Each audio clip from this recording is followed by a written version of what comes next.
jamais les antisionistes. Tout ça est assez connu par les historiens et les spécialistes israéliens. Il y a beaucoup de choses que je dis qui sont vraiment à destination de gens qui n'y connaissent rien. Et j'essaye de dire des choses nouvelles, malgré tout. Mais il faut savoir que beaucoup de tout ce que je dis, tout ce que j'énonce sur un mode, enfin, ce qui se rapporte à l'histoire de ce conflit, ou à la géopolitique de ce conflit, ou à la géographie de ce conflit, elle est très, très, très connue en Israël, principalement.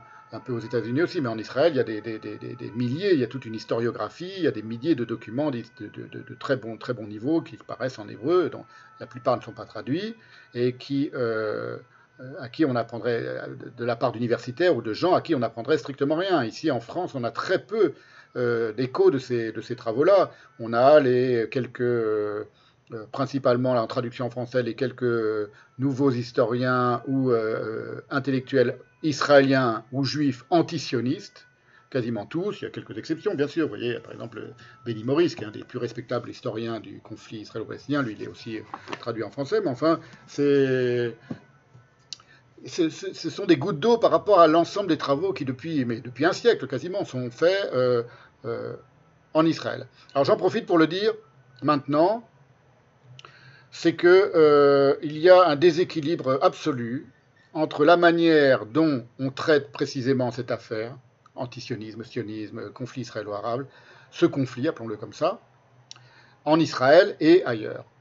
La raison pour laquelle pour l'instant, peut-être que j'y contrairai une séance, pour l'instant, j'examine les torts qui sont énormes et qui sont très profonds de la partie antisioniste, c'est parce que critiquer Israël et critiquer l'État d'Israël, et peut-être même critiquer l'idée du sionisme, c'est pas impossible, et ça a été beaucoup fait, on va le voir, j'en parlais un peu aujourd'hui, à propos des premiers antisionistes juifs, c'est quelque chose qui est surabondant en Israël et dans le monde juif. C'est-à-dire que Israël n'a pas besoin des antisionistes pour connaître ses failles, ses défauts, et ni le sionisme d'ailleurs, n'a pas besoin des antisionistes, quels qu'ils soient, y compris les antisionistes juifs, ils n'apprennent rien à personne, ça fourmille de rapports critiques et de regards critiques sur soi dans le monde juif et dans le monde israélien et sioniste.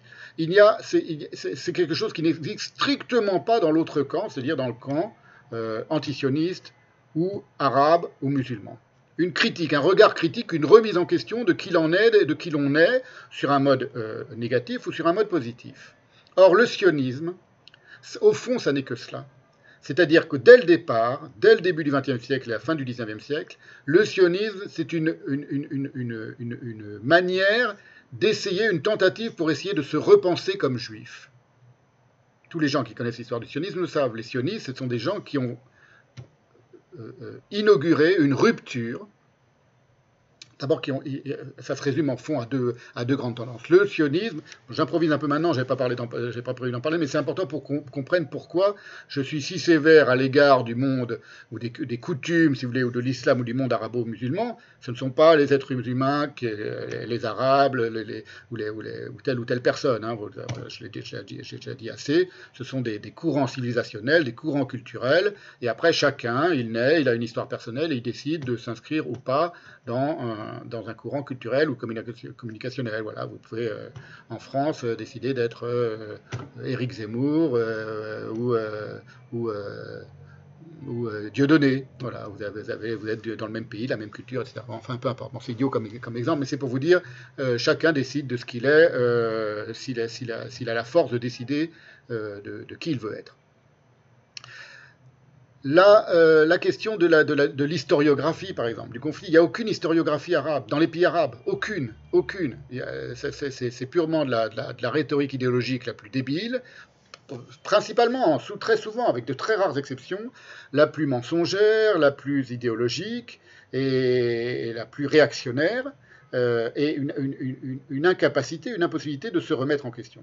Donc, c'est pour ça que j'insiste sur que moi je fais cette tentative de remettre en question. J'espère je sais d'ailleurs qu'il y a des gens, des musulmans ou des gens d'origine arabe qui s'intéressent à ce que je suis en train de dire, parce que c'est aussi un peu pour eux que je fais ça. Je pense que le sionisme, ça aurait dû être une grande chance pour les Arabes et les musulmans qui ont vu arriver cette idéologie qu'ils ne connaissaient absolument pas, qui venait d'Europe, bien sûr, qui venait principalement d'Europe de l'Est et d'Europe de l'Ouest aussi d'ailleurs. Ça aurait dû être un exemple et une émulation pour se remettre en question eux-mêmes, par eux-mêmes. Ce qui n'a pas été le cas. Mais c'est exactement ce qui s'est passé avec le sionisme. Oui, c'est ça que j'étais en train de dire, c'est qu'il y a deux tendances, grandes tendances dans le sionisme. La première, c'est comment résoudre la question de l'antisémitisme. C'est-à-dire la mise en danger du peuple juif. Pas seulement la question de l'antisémitisme en se disant comment on va guérir l'humanité sur l'antisémitisme. C'était aussi ça. Et certains antisionistes, on va le voir tout à l'heure, on va le voir un petit peu tout à l'heure, pensaient que par certaines mesures générales, universelles, on allait résoudre le problème de l'antisionisme. Tout ça s'est écroulé avec la Shoah, évidemment, mais enfin, peu importe. L'autre tendance, l'autre grand courant, si vous voulez, porteur de ce qu'on a appelé le sionisme, c'était l'idée de se redéfinir intégralement comme peuple, de se réinventer comme peuple, de se redonner une langue. Alors, se réinventer, ça ne veut pas dire faire table rase, c'est le contraire de la table rase. De se réacquérir une langue, qui était une langue sainte, qui était une langue qui n'était pas parlée, pour exister comme peuple, donc s'inventer réellement comme peuple. Comment le peuple juif a été inventé, comme dit Chomosand, c'est absolument pas blasphématoire comme formule. C'est une formule tout à fait véritable. Ce sont ses arguments à lui qui sont tout à fait contestables. Mais heureusement qu'il existe. Heureusement qu'il y a des Shlomo Sand, heureusement qu'il y a des Eyal Sivan et qu'il y a des Alain Grèche et qu'il y a des antisionistes juifs, ou pas juifs d'ailleurs, mais surtout juifs, en Israël. Il y en a beaucoup en Israël. Ilan Papé, c'est un antisioniste de choc. Heureusement que ces gens-là sont là parce que ça signifie d'une certaine manière que le pile-poule n'est pas mort, la polémique n'est pas morte, elle n'est jamais morte et elle fait partie même de la conscience juive. Ils passent leur temps à s'engueuler sur un mode extraordinairement virulent souvent.